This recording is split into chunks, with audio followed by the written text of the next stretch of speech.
Hey y'all, so I am rocking my purple for epilepsy awareness today. It's Purple Day and it seemed like the perfect time to talk about parent advocacy. So personally, I've had a really messy relationship with advocacy. And I kind of think about how that's shifted as I've gone through the different stages of grief that we talk about that parents go through. And so I wanted to share a little bit about what that's been like for me and see if maybe that's helpful for you. So when we were first at the beginning of this journey, I kind of had my head in the sand about everything. I just ignored everything from everyone, and I couldn't even grasp the whole concept that my kid has epilepsy. It was just, oh, well, she's having some seizures. Oh, we're in the hospital a lot. Oh, we're dealing with this crisis. But I was totally in denial and didn't get the whole idea and concept like this is a lifelong thing. This is a force in our world. When I finally did get that, whoo, I went into anger. And I remember going into Epilepsy Awareness Month completely pissed off. I was like, I don't want to be aware of epilepsy. I'm already aware of epilepsy. It is burning down our world. I don't care about this. I don't want to wear purple. I don't want to go do a walk. I was mad, right? And I was for a little while. I didn't see any point in all of it.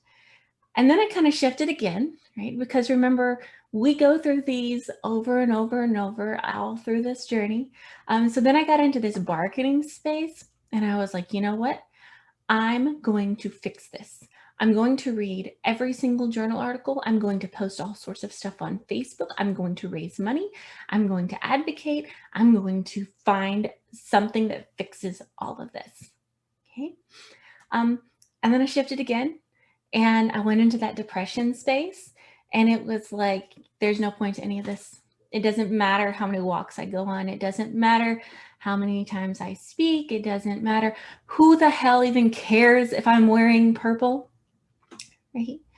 And then over time, I kind of got to this space that we call acceptance. And it's really more like kind of at peace and managing things. And in this space, it's advocacy looks like doing those things that are making a difference and that help me feel empowered.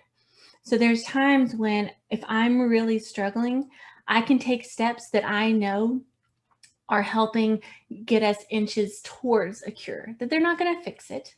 I know that I can go out and I can help some other mama who's early on her journey and some other family who's really struggling. And that helps me feel empowered and it helps to make this difference for my daughter and for people like her, right?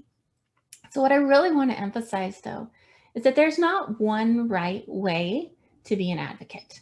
We want to do it ethically. We don't want to overshare our kids' stories. We don't want to, get cringy with it. And we don't want to do things that extend beyond what our family can handle. Okay. And that includes with your marriage. But really, we want to do the things that feel good for us.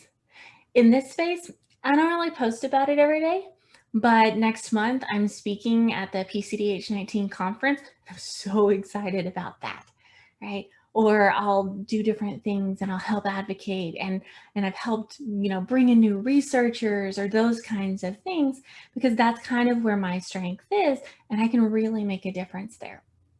There's other mamas who are so good at some of those other things like fundraising and asking people for money. And I'm just like, oh, right.